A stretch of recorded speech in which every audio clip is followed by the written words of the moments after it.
What's up, everyone? Welcome back to The Creative Producer. I'm Rafael, and I'm here with Dan. What's up, guys? Episode 4? I think it's 5. No. 1, 2. Fuck. Look it up. I don't have my phone with me. Okay, let me see. Oh, you're gonna like have a hard time on this shoot because you don't have your phone. I know. You're gonna get anxiety. I'm sweating.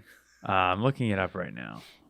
So, while Dan looks at that up, We have 103 subscribers, so shout out to all our new subscribers. Appreciate your support. Yeah, baby. Hey, Rode Wireless at 400 views. Oh, really? That's good. Damn, yeah. it. Like, last time I checked, it was like 200. Yeah, it's growing a little bit. It's been a second to check YouTube, iPhone 15 Pro versus Red Komodo 2.4K. Yeah, so you're right, Raf. It is episode 5. Okay, sweet. It's good. Yeah, so that's awesome. You know, one of the biggest things we wanted to do with this show was like it wasn't tabling the show for like, you know, the stress of getting it done every month or like how often are we going to produce this episodes. It was more just like I wanted to create a show with you, and we did. And I think what we ended up deciding is, hey, every quarter we're going to do an episode. Mm-hmm. So that's 4 a year. It's not that much. Even if we miss like one quarter and have to do 2 in another quarter, like it's still like a good amount of episodes for me. And we thought in between it would be good to like just keep making like different types of content than what we've been doing, putting out. We can do that a bit more consistently than trying to sit down for like an hour of like talking for a podcast. I think it just works out a lot more with our schedule and just with the type of content we want to be making. Yeah, well, that's a good point too. So if you haven't checked out our YouTube channel at Drescher Visuals, we've been really trying hard to grow our channel and start creating content. It's something that we've wanted to do for a while, and we really kind of put our foot down this year. Mm-hmm. We're acting as partners on the channel and really investing both our time during work but outside of work to make it turn into a reality. And I'm personally really proud of what we've done so far. I think we've made some great content, and you know, it's hard for a person who creates video content professionally every day in some capacity to sit down and make their own content. I mean, it's something I've always admired with you. It's like, you know, you do your narrative projects outside of work, and it's like, it's really hard to like sit down and like get to do that because you're doing it all day, all week, you know? Yeah.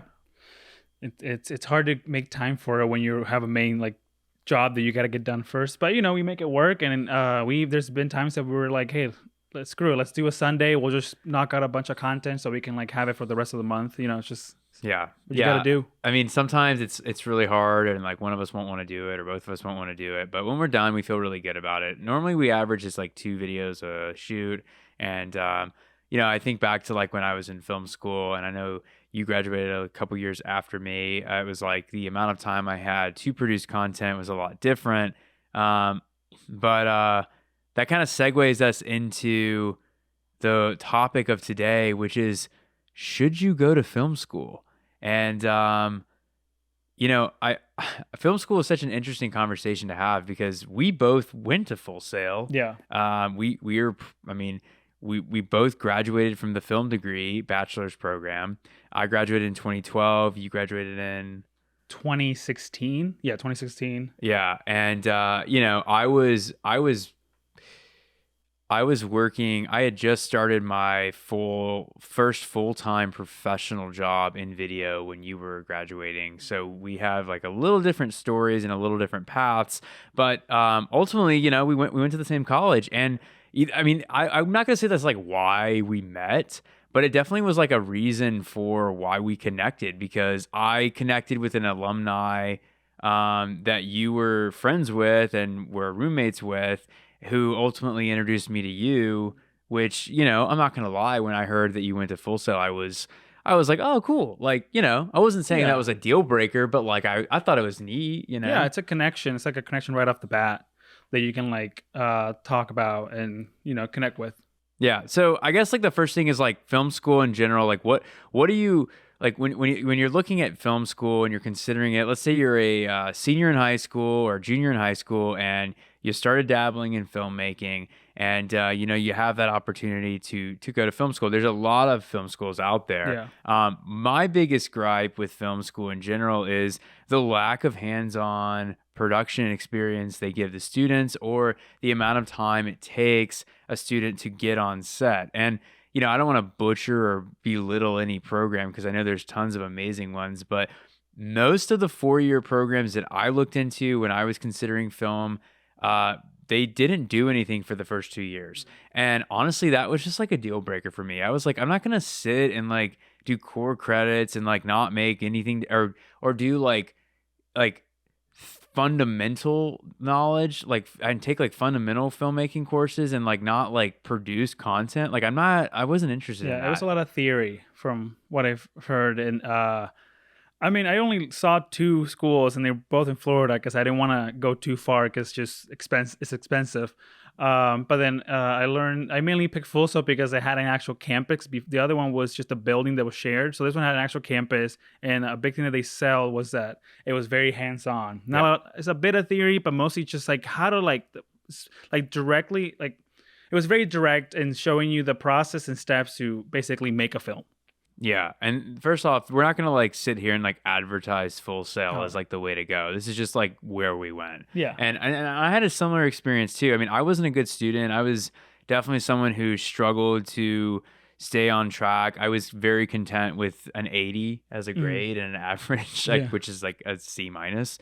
I was fine with getting C minuses. I just wanted to do my own thing. And for me, I was a hands-on learner, so not being able to apply and like sit there and do something, I really just wasn't excelling in school. So I think what we should do first, briefly, is I think we should just like talk about what makes someone like what you should like look for in a film school in regards to like compatibility and like certain things that like you may have picked up and like I can kind of go back or I think for that, it depends on the person, I think, because at least for me, I wanted to go to film school because I didn't know anything about how to make videos, how to edit them. I just kind of like watched a little bit of YouTube at the time. It wasn't a ton or as accessible to like learn.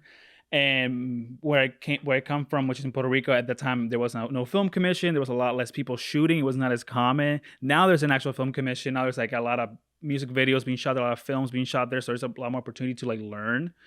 So I thought, but so for me, I just thought, I want to go to film school. I want to learn this stuff that I don't know how, and then like apply, and then like get a job with it. So at least for me, that was the main reason that I thought film school was for me. yeah. And were you making videos before you went? Like, did you have experience? Like, I mean, even they weren't like pro level. Yeah. Like, were you doing your No, own yeah, I videos? definitely had a YouTube channel where me and my friends just started shooting videos, and they were very bad and very cringy. But somehow one of them got me like a scholarship, a Full Sail, which I was like, hey, that's great.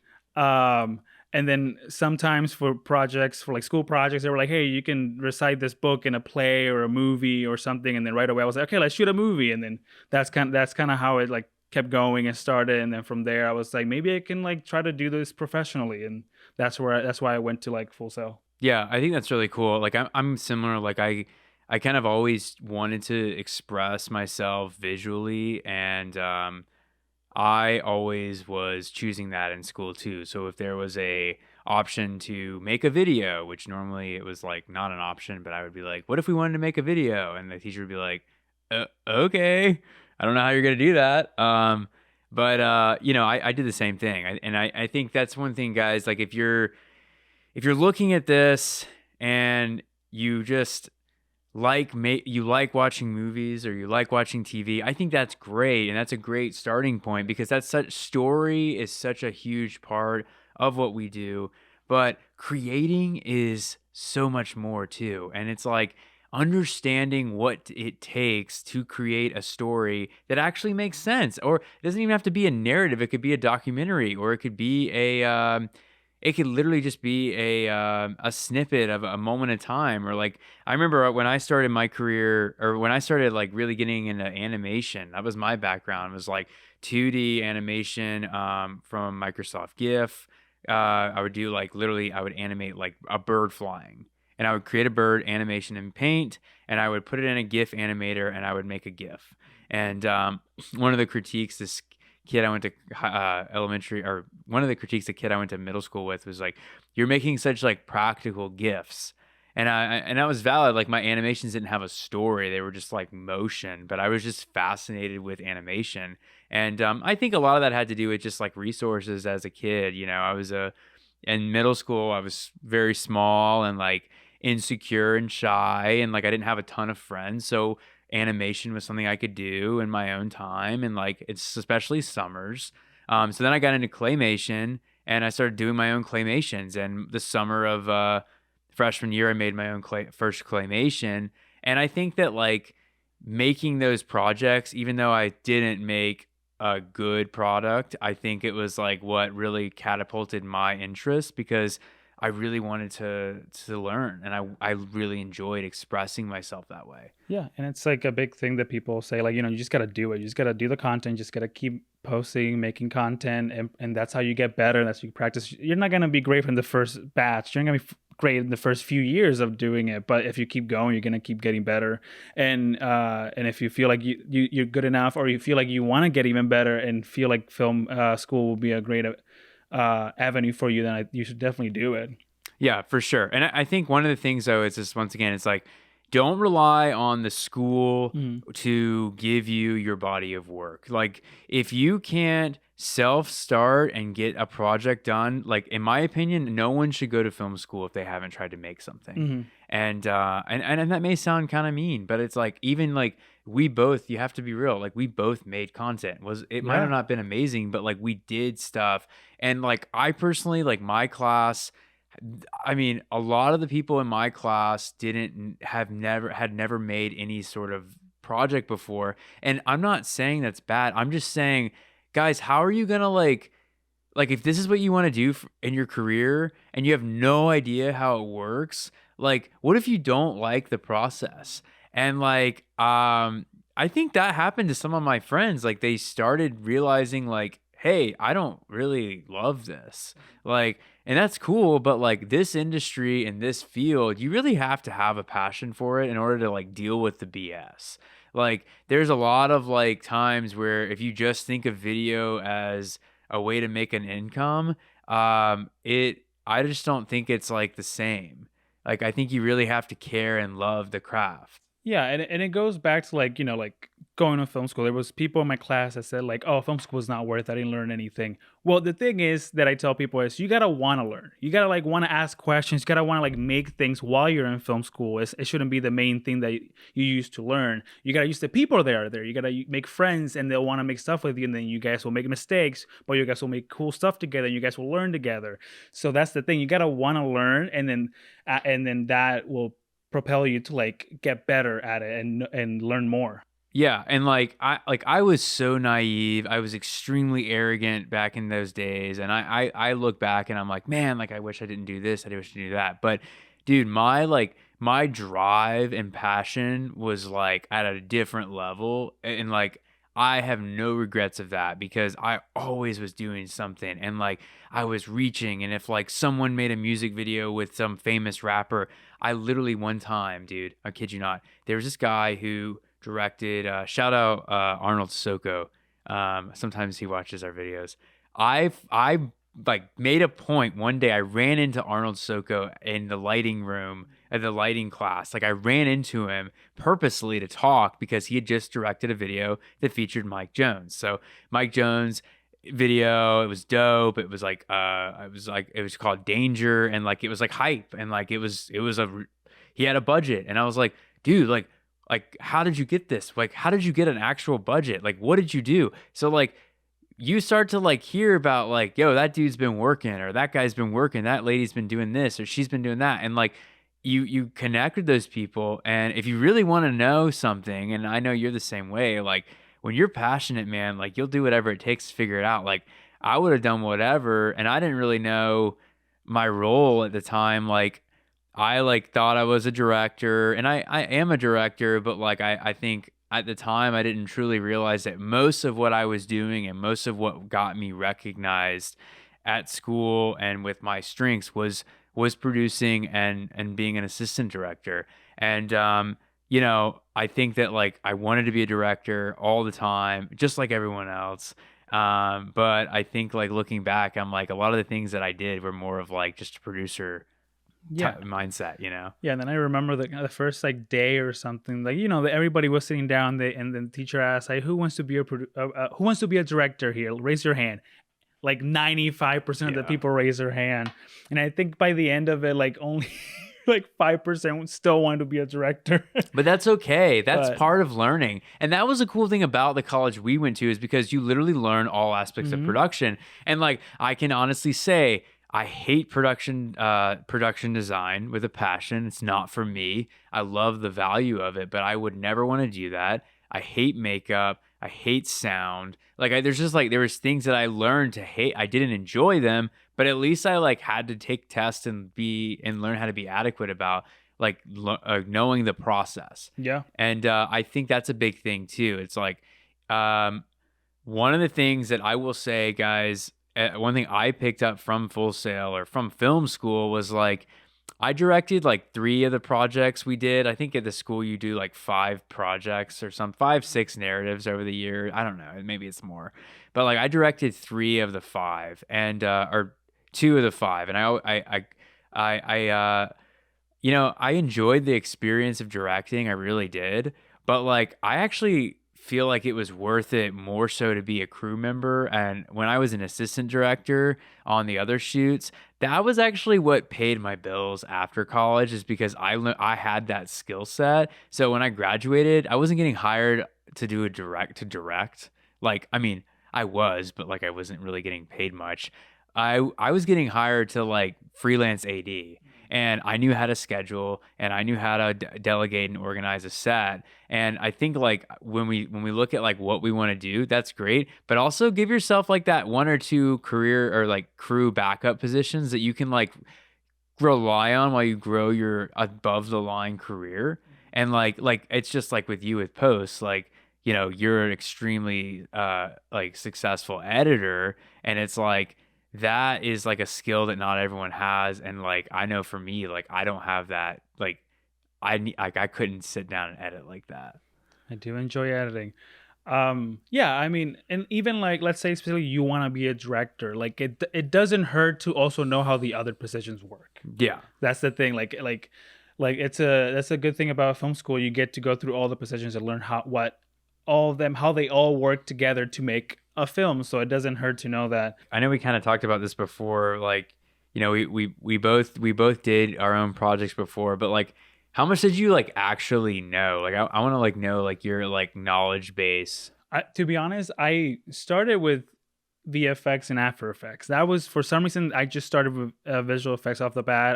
I'm sure a lot of people started this way. I started with the Kamehameha on Dragon Ball Z. That's literally the first thing I did, and then just kept like spending days, hours, like learning more VFX and so on. And then I got Sony Vega to edit videos on, because for some reason I didn't know that there was Premiere as well as After Effects. So I used After Effects and Sony Vega together instead of Premiere. So you exported your comps? Oh yeah, Like I did that too. I didn't learn about Premiere until college, which I was like, oh my god, this is part of like After Effects. So I went from there, and then I was like, oh, we should do like these cool fight scenes, like just like very class. Like, we should add at least effects, do fight scenes, explosions, and guns, and then just went from there. Like, I didn't know about the 180-degree rule. I didn't know about like shot composition. I just like kind of watch videos of like how things look and then try to mimic that. And then, but mostly I focus on VFX and just action scenes rather than actual story and like composition and lighting and all that. That I learned more like when I was in college. Yeah. Yeah. I think for me, like I actually was really fortunate because I went to a state funded art school for half of my high school. Oh yeah, you did have like a school. You went to like a school that like would teach you like TV and camera and all that, right? No, this class, so you had to audition to get in, and you had to make a film. Mm-hmm. And this was like a legit college, in my opinion, a college level film school. Mm-hmm. And it was called the Fine Arts Center. Still a great program today, but I just was like luck of the draw of it being in my state and in my town. They had the program, and I learned like collegiate level film there. Now the problem is like I didn't pay attention in like lighting, and like I knew how to edit and produce content from that class, but I definitely like I didn't know like professional crew work and positions. Like I didn't know how to act on set. Because I think that's the biggest thing is like I knew how to make content by myself, but I didn't know how to I didn't know how to be professional. And when I went to Full Sail, like I was afraid of lights. Like I saw a 10K light and I would be like afraid. I was like, I don't know what to do. Or like I saw a set and I'd be like, they got lights, like they're good, they're better than me. And it would make me feel bad. I was just like, oh, I don't know this. Or like I was just intimidated by it because it was intense. And like I came from like those lamps you'd get at Home Depot, and they would have a little like pan light, and you would put a bulb in it. The open face, where like that's what I got and one a of those diffusion too. light and a diffusion paper, and like so hot. the little things like that was like how I like knew how to light. And so like, I would see these like movie lights, and I was like, God, they're better than me, and it was scary. But like I think that was a really good thing, is like that immersive hands-on experience and like learning how to be professional. Because while I may like literally be able to make someone a video or produce someone a video, dude, I was like far from professional. And like I mean like my goal was I was gonna not go to school and just start a video business. And if I had done that, I'm pretty confident I think I would have failed, like hard. Because I just needed that. I needed to grow up and mature, but I also just needed to learn the professional side of things. And like, I think school did help me with that. You could argue and say like, oh, you just mentally like matured over those 2 years. Cause we both went to school very young. I mean, you were 18 when you went. Yeah. I was 19. So I was a little older than you, but still like I graduated at 21. You graduated at 20. Yeah. Yeah. Which is like super young. So it's like, I mean, yeah, because it was a 20-month program. It wasn't even 2 years. Yeah. I remember being in that weird, like, I'm 20, so I'm like still too young to like hang out with the actual adults and like drink and all that. But I guess I graduated college, so I'm too old to like be hanging out with like college kids, it felt like. So yeah, it was a weird time because it was only 20 months really that you were there. Yeah. I mean, you left right after. I stayed in town for 2 years afterwards and freelanced. Yeah, so kind of going into it, like, so we've kind of touched on like why you should go to film school. I think we should go into now it's like why you shouldn't, because you could easily say I can learn all this on YouTube. Yeah, I was gonna say I was actually gonna say like a side note, which was that like I think a big difference also from then into now is that there's a lot more YouTube channels, a lot more content of people just like talking about how to 3-point lighting, how to like direct, how to like make pitch decks, like just cinematography. So like I think it definitely like is that plays a big part into why it's a lot different now when how you can learn how to like make films than you could back then. And I think that's a big like not a negative, but like it entices film school a lot less, I feel. Yeah, I don't know. I mean, like I just don't. I mean, I hear you. I just don't like. Man, it's hard because it is expensive, and like we can talk about that too, and like the expense of going there and like scholarship or not, like it's an expense. And I mean, I understand that, but like I do feel like the experience is worthwhile if you can make it happen and it doesn't like financially ruin your life, and you're not like it's not gonna like be something that you hold a massive grudge on, because you will if you pay these loans, like you will regret sometimes paying the loans because the loans suck. Like it's not fun. I'm not gonna blank on that, but I really from start to finish, I really do think it was worth it. Now, why you shouldn't go to film school from my perspective, if you are someone who's still uneasy with the idea of like this being your all-time passion and career,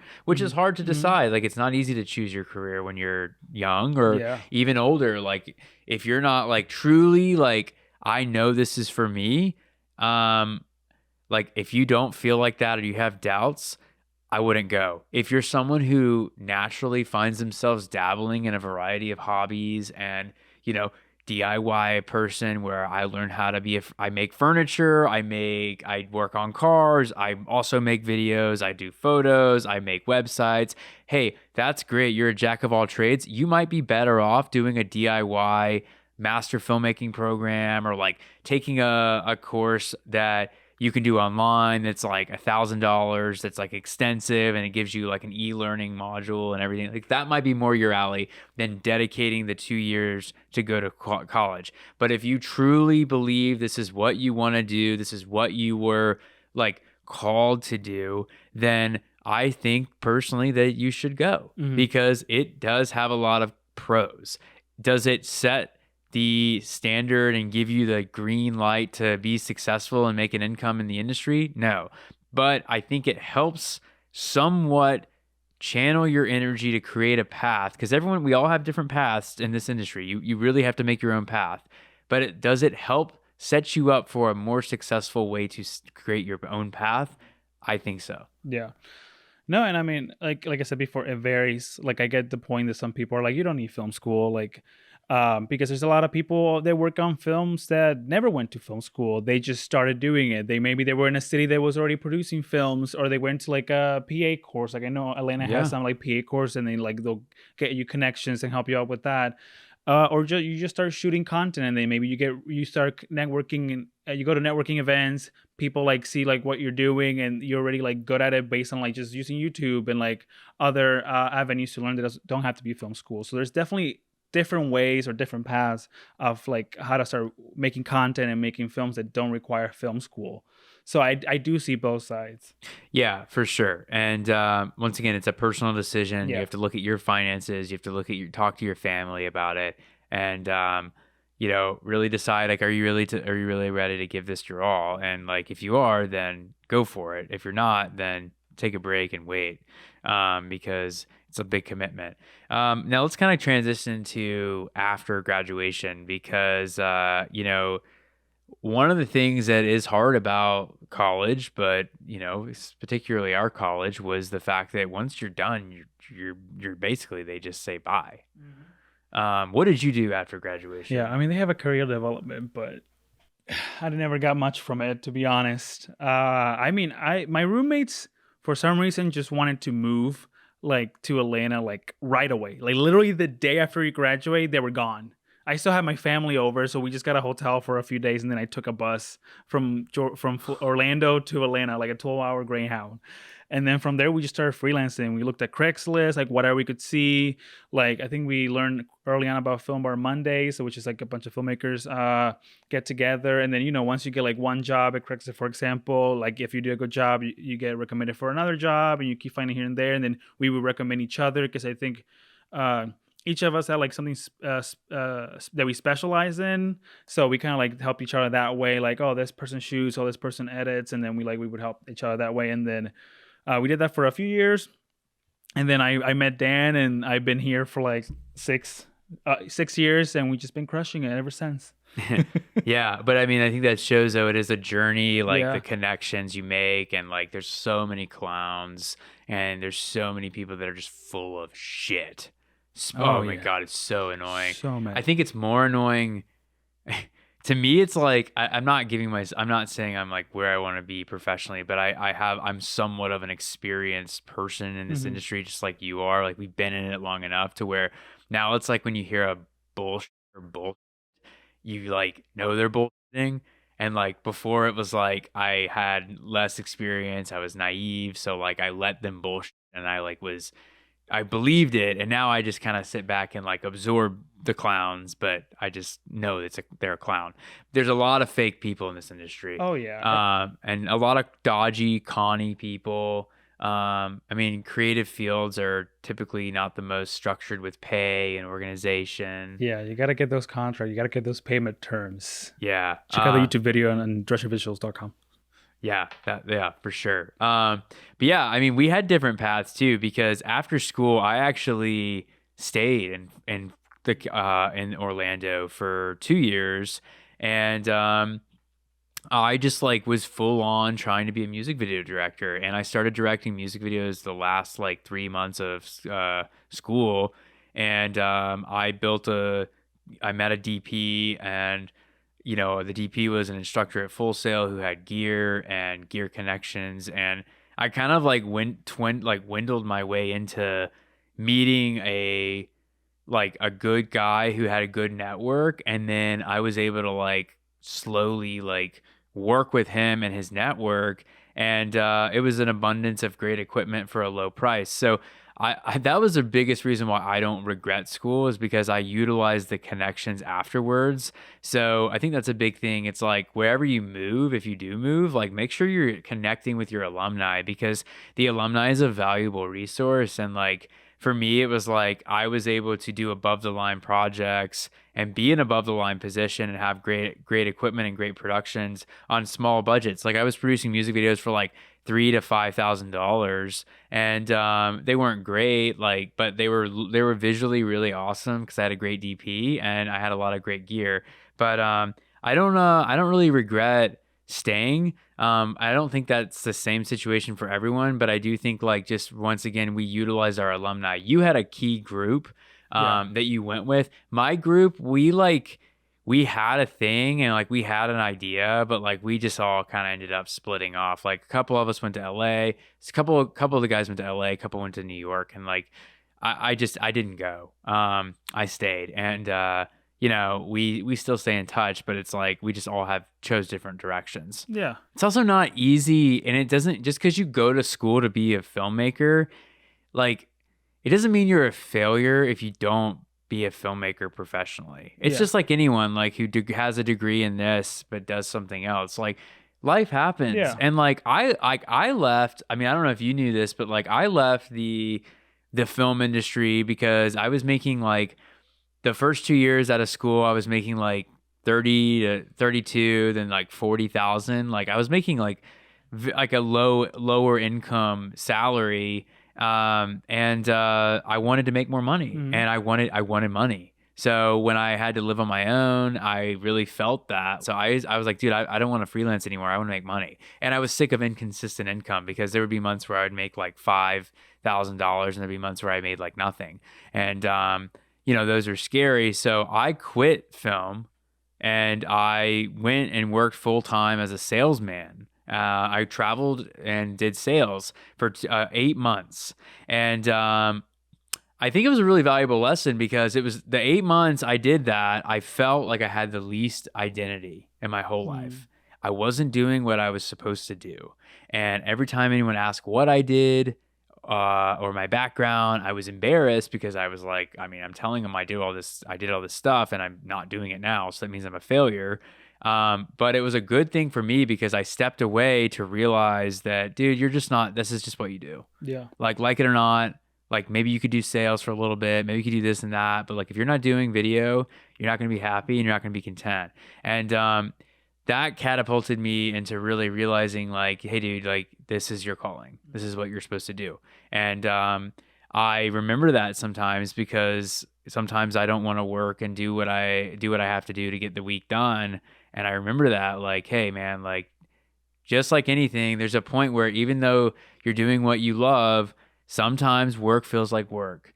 And so I think that's a good thing too. It's like, if you don't go into film right away after you graduate and you need to take other steps and you want to explore the avenues first, that's fine. Yeah, it's a journey. That's the thing you got to tell yourself, it's a journey, because I've had friends that like think, like right off, as soon as I graduate, I need to be making this much money. I need to charge like 100 an hour. I need to I'm like, you just got out. Like nobody's going to want to give you $100 an hour for editing or anything. For most people, you got to pay your dues.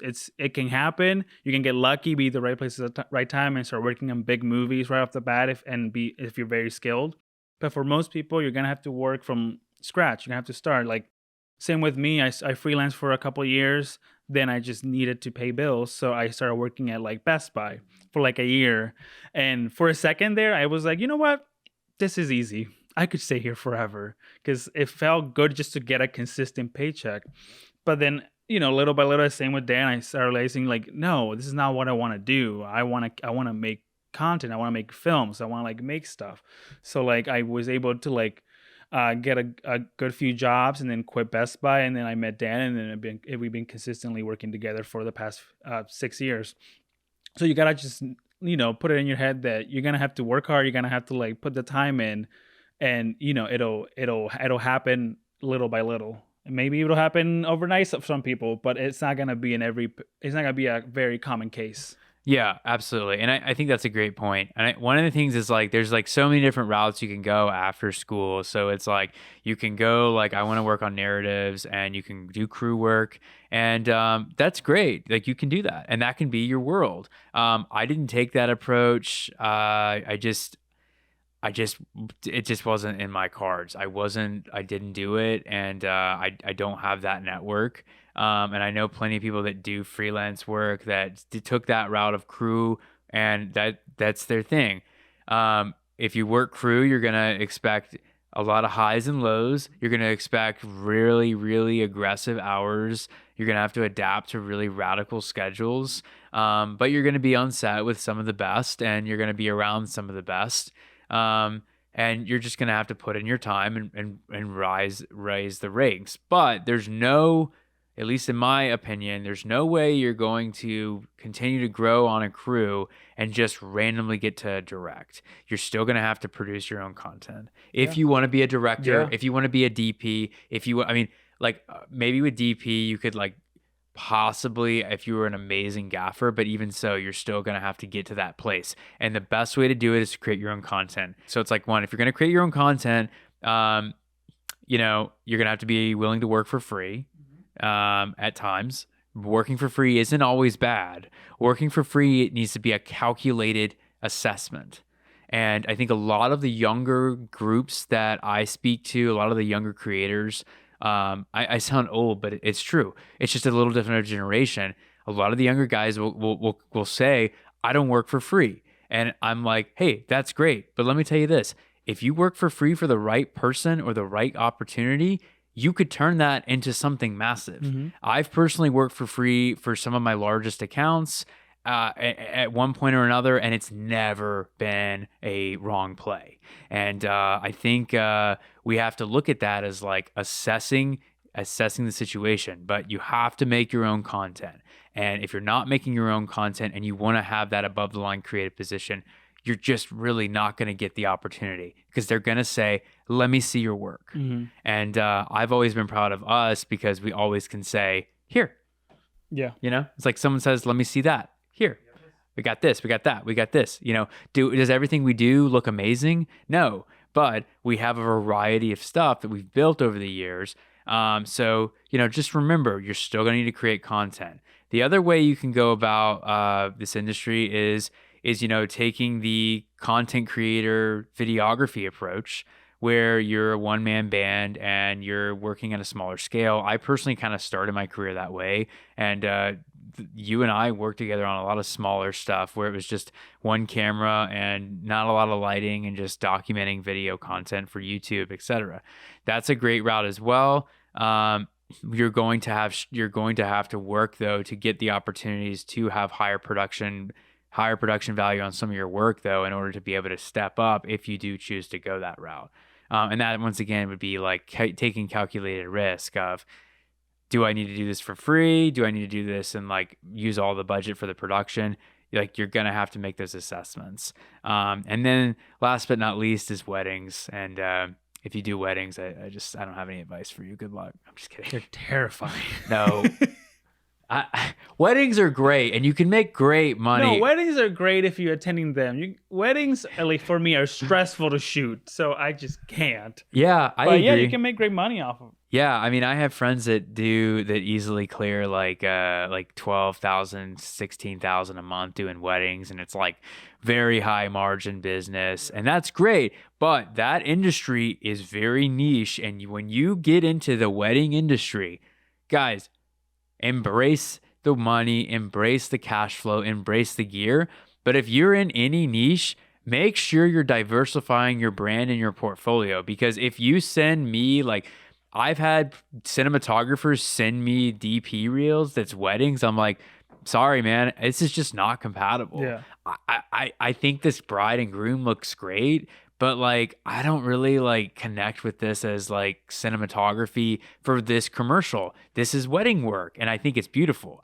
So make sure you're diversifying. And a lot of people that do weddings, they have a separate brand and a separate business page for their commercial or narrative, because they're just different worlds. And look, we do fitness content. That's our bread and butter. That's our niche. So like our fitness content, we don't like blast it in people's faces that we're doing fitness every week, even though we are, because it's just something we do all the time.